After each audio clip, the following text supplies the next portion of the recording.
Hello. So we're going to talk about Summer Wells. I'm going to do a new reading on this case either tomorrow or the following day, but I wanted to go back through my previous readings and refresh my memory, and it just came up, and within the last couple of days, I found a couple clips that kind of align with certain things that came out in my reading.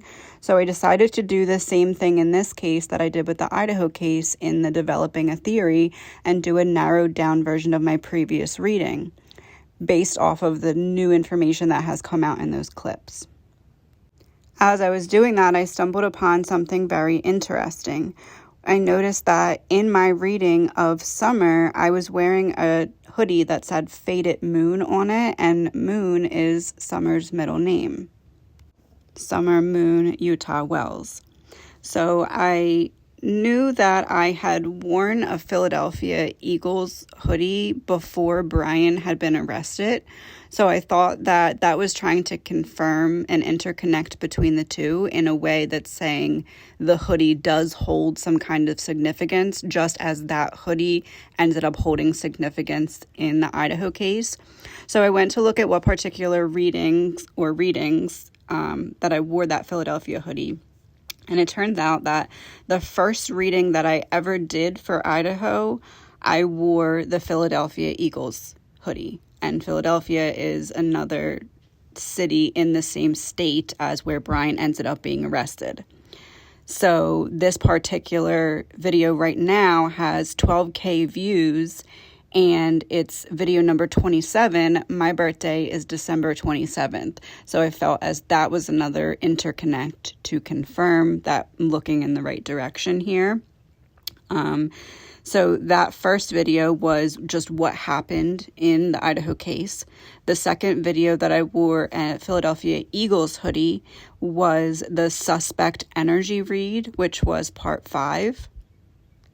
And Summer was 5 years old when she went missing, so part 5 aligns with that. And then after Brian had gotten arrested, and we knew he got arrested in Pennsylvania, I had that hoodie on for a reading, and I was already set to start the reading, and I realized that I was wearing the hoodie, and I turned the hoodie inside out, the Eagles hoodie. So in this reading about Brian's family's energy, which I feel is key here because we're talking about Summer's family. In that one is when I turned the hoodie inside out. So I'm wearing the Eagles hoodie, but it's inside out. So I thought those things were all very significant, and hopefully I'm looking in the right direction here so we can get some justice for Summer, because that's the intention. So I'm going to do another reading tomorrow or the next day as soon as I can, looking into what this cousin is saying and if there's any truth to it. But I wanted to look back through the reading, so I thought I would share which pieces I felt were significant, and then we'll look into this very soon with a reading. And the part then about the faded moon. Faded means to gradually grow faint and disappear. I feel like that's what was essentially done with the case, because they had an idea of what happened and knew there was not much that could be done with the information that they had, or not much about it to be able to recover her at the point in which they realized where she had gone. So faded moon to me is essentially saying this case was meant to just disappear.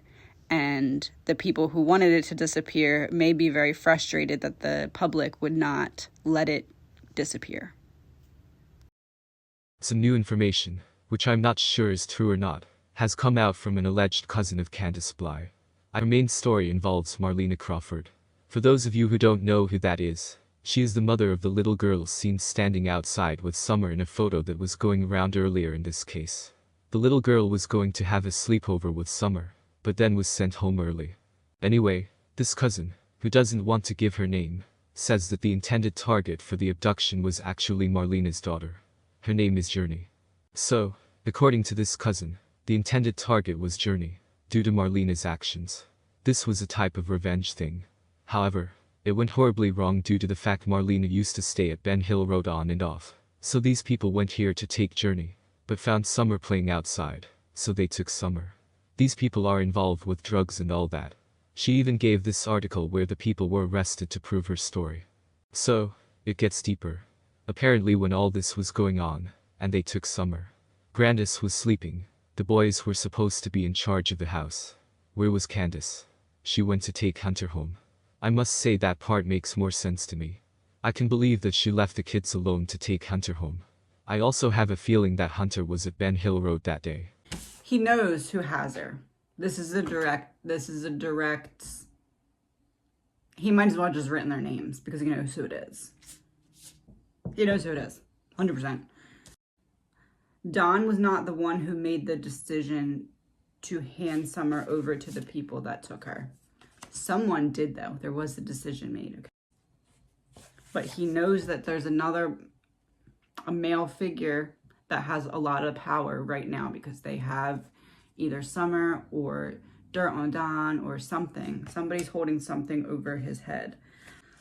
Or somebody has additional things on him that he can't just flip on the people. Maybe the people are too dangerous. He can't flip on them. I mean, that has something, at least very something to do with finances. Okay, financial gain, financial increase, financial security, a debt that was owed.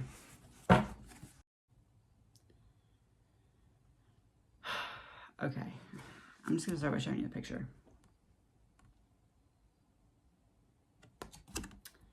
Killer is a predator who tracks a specific type of victim. The people on the other side, it's like something that they've been involved with before or that happens before. This wasn't like the first time that they have removed a child from a home. Okay. But that's the swing that is like the one that's on their property in the front, and that's the one that she was supposedly swinging on or near or whatever when she went missing. So somebody was watching her outside, waiting to take her. Like a bull that's getting ready to go into like a fighting situation. It's like, once they let me out, I'm gonna find and I'm gonna come after you. I'm gonna put a stop to this. You are not gonna get away with this. It's almost like he's saying God will hold you accountable, and what he's really meaning is he's going to bring what he believes is the truth to light and kind of just be like, and let the chips fall where they may type of thing. So basically, it could have been that he is flipping on other people while he's in there, making some kind of deal, something along those lines. It could also just be that he's collecting information and waiting for the moment he gets out and has access to a computer, has access to ways to research more in-depth details about what he already knows, okay? So he's coming for someone when he gets out of there, and that's not him just talking. That's him like giving a, because he's about to get out of jail too. So this letter is basically him saying, I am coming for you when I get out of jail. When I get out of here, I'm taking the information that I already have and I'm bringing anyone down that I can with it. And I don't care what happens to me. It's only going to put him in a better position for his book, for his movie, for whatever it is, if there's extra drama. And he really doesn't have anything to lose because his dirt is already aired out. That's what that is saying to me. They're back, chatting away on various channels. Don and Candace have been very active on YouTube these past few days. He's basically saying, when I get out, I'm doing whatever I can. I'm pulling out all the stops. I don't care what happens. I'm diving into it head first. I'm going to pull information out of people that I think might have information. I'm going to look into people that I have to. I have nothing to lose. My family is falling apart anyway. I have nothing at home. My daughter's gone. My sons are gone. My wife is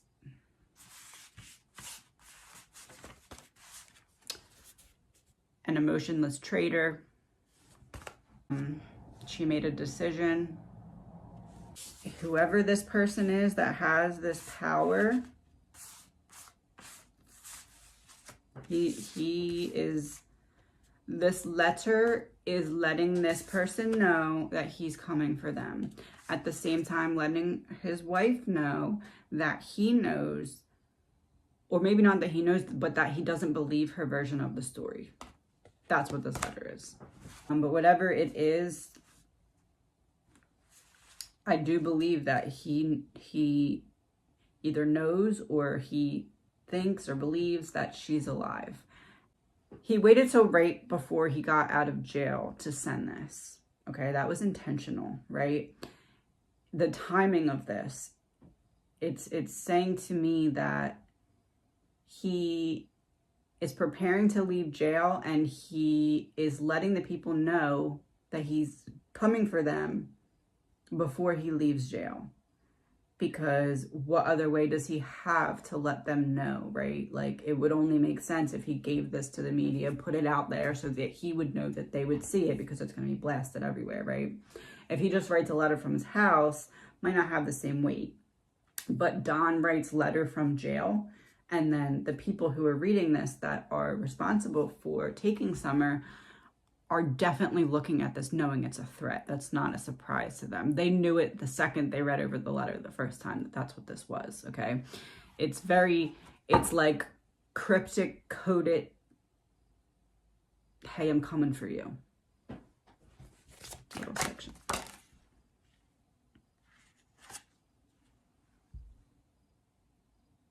Multiple people were involved in the crime.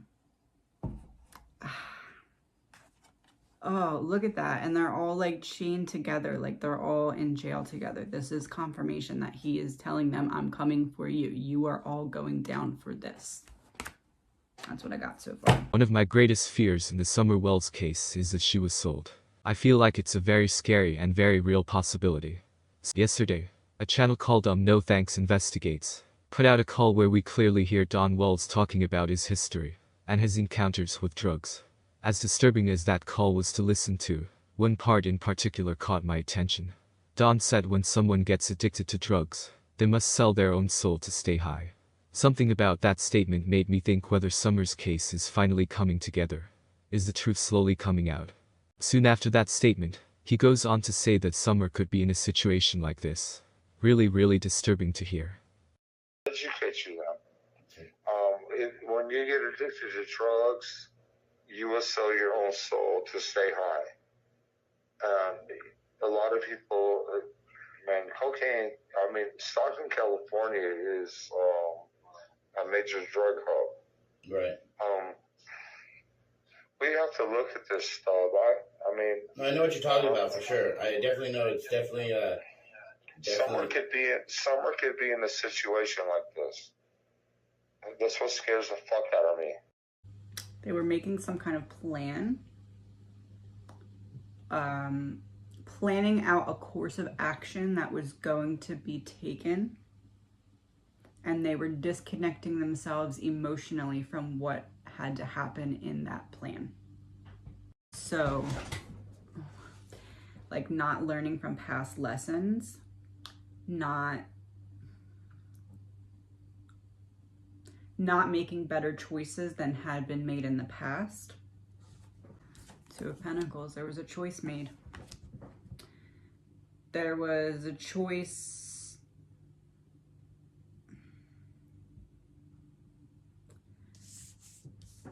There was some kind of action. Summer was outside being a little girl, playing in the dirt, whatever she was doing. There was some kind of action that was being spoken, like planned out. Whatever this was required Candace and her mother to detach themselves emotionally from whatever was involved in this plan. Nine of Pentacles, abundance. King of Pentacles in reverse, greed. In the past, there was an opportunity to make a similar decision to the decision that they were talking about prior to this little girl going missing. In the past, not that the right or not that moral decisions were made, because I don't really think there's anything moral about these people, but basically in the past, Candace was presented a choice to make some kind of decision. And there was like not greedy, greedy, and super greedy. She chose greedy, okay? She didn't choose super greedy. This time, she's choosing super greedy. So it went from concern to imminent danger around 11 a.m. on the 16th. Why? In that time period, the police officers had looked into the background and lifestyle of Don and Candace, and that's what made them change that from a serious concern of a child's safety to imminent danger, which means that they located someone or some kind of dangerous element in these people's lives that would cause them to look at the situation from a different perspective. So basically what I'm saying is it went from, you know, just like someone abducting any child to the potential of someone abducting that child to get back at those people or something along those lines. So it went from just like a random child to it being a specific child for a purpose that had something to do with the parents. Did the dangerous and steep terrain have anything to do with how Summer went missing? Or what did it have? How did it factor in? Three of Pentacles, it didn't matter. There was a team. It was a team effort. Ten of Pentacles, family team effort. Literally, family, team effort, both dealing with money. June 18th, Summer's father spoke to media outlets for the first time, saying he was at work when Summer went missing. This is his quote. So quote from Don. When I got home, I drove to the bottom of the property and I realized that all my neighbors and stuff were coming to the woods looking for her. And I realized right then and there that she was not there.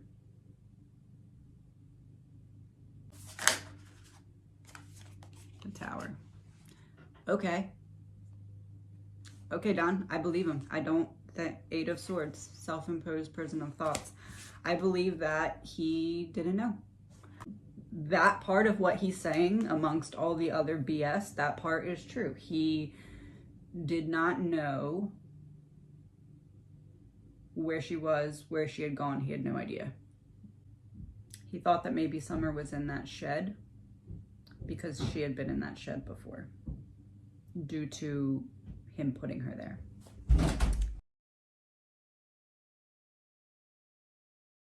She was gone because she would never leave there on her own. Somebody had taken her. He went straight to the shed at the bottom of the property.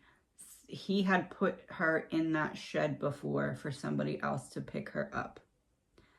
That person had not picked her up.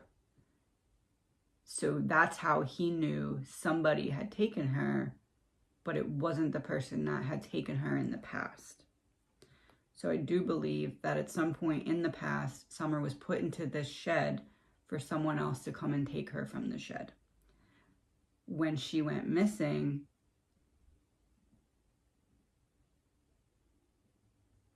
I don't know if he thought that maybe she would run there, or if he thought that maybe, like, I don't know what he thought or why he ran there, but basically he ran there out of instinct because she had been in there before and been taken from that shed before on purpose, but this time she's taken not on purpose, so he thinks to go and look at the shed. This is Candace, so immediately Don is like, I didn't do this, I didn't set this up, this is Candace. Candace did something. Knight of Cups, that's who took her. Okay, so somebody was like watching from this angle or watching from a similar angle or just watching from down the hill, watching from like a distance away, a little bit of a distance before they approached her. I don't think it was something that was scary because this card's about like being charming. They were trying, so when they scaled back search operations, it was to look less for clues and look more into the suspects and the people and what they can learn from people, because they realized that this little girl wasn't just somewhere where she was easily going to be stumbled upon and found.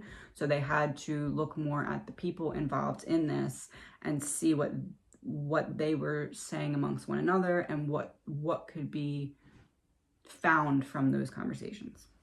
Okay, so something had led officials, when they scaled back search operations at the end of June 27th, it says, when they scaled back search operations, it was because they had some kind of evidence that led them to believe that the little girl was not deceased somewhere. They didn't believe that they were going to...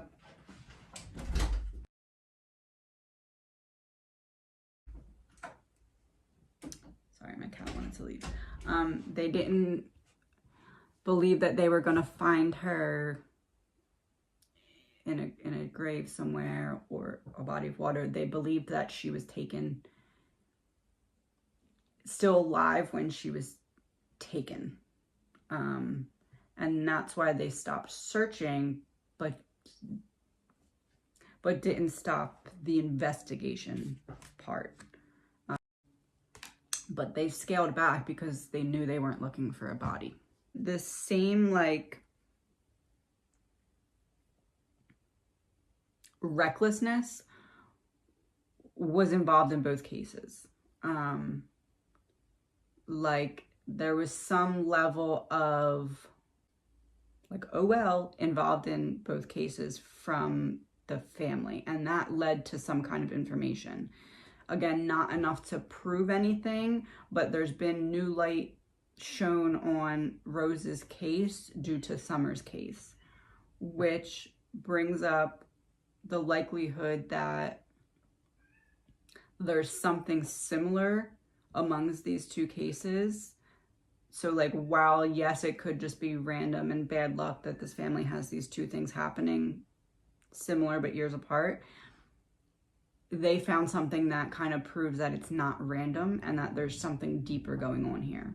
Not enough to prove anything because they don't have the bodies of Summer and her aunt, alive or deceased. They don't have the bodies, so it's like a working theory that kind of developed even more so through what they've learned about Summer's case that's helping them with Rose's case.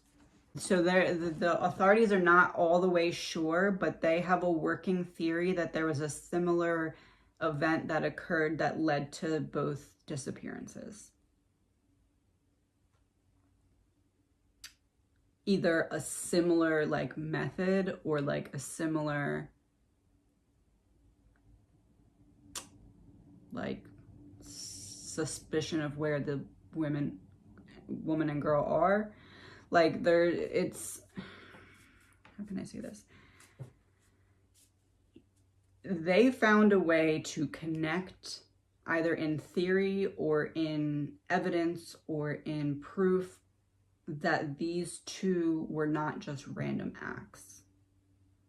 So there's a team on one side and a team on another side, but they don't know they're going up against one another. Someone found out that there was a plan in the works to do something with Summer that was not in her best interest, that would harm her, made some kind of choice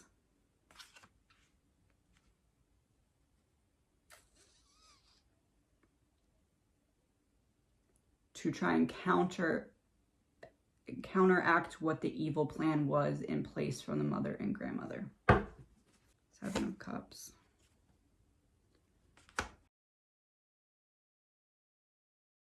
So somebody came to know about the plan that was being developed through Candace and the grandmother, and someone was like, I'm not letting that happen. There was some kind of, like, team meeting that was not Candace and the grandma, but was about Summer, where they sat down and said, we have to make a choice. We have to do something. If we don't do it now, it's going to be too late. There's this option, this option, this option, this option. Which option are we going to choose? Her parents are greedy. They're only seeing greed. They're not doing what's best for her. They're doing what's best for their pockets, essentially.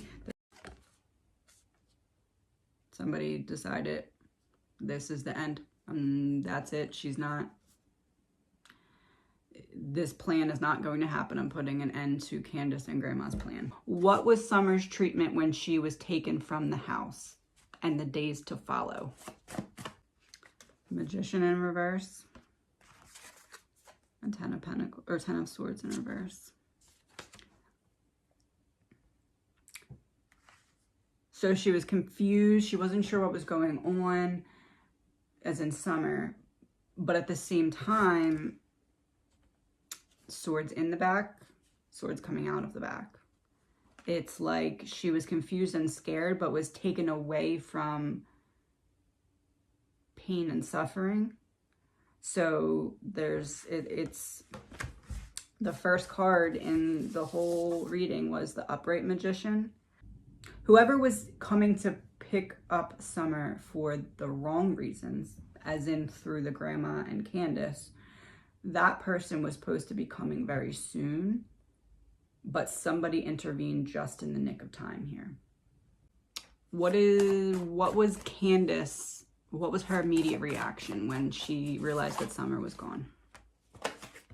The Sun, Four of Wands in reverse. She knew right away who took her. She knew right away who took her. She knew who took her, and she knew why they took her. She might not know where she ended up going or being transferred to, I guess you could say, but she knew that someone took her, and she knew that they took her because of the toxicity in the household. Okay, so let's say that the Rose, the aunt, Summer's Aunt Rose, she was owed to someone, and that never went through because she disappeared.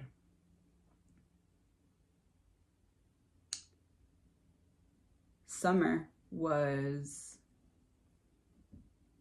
the replacement of that debt that was owed. But someone swooped in and got Rose out of that situation. And that same group of people, or a similar group of people, did the same thing for Summer.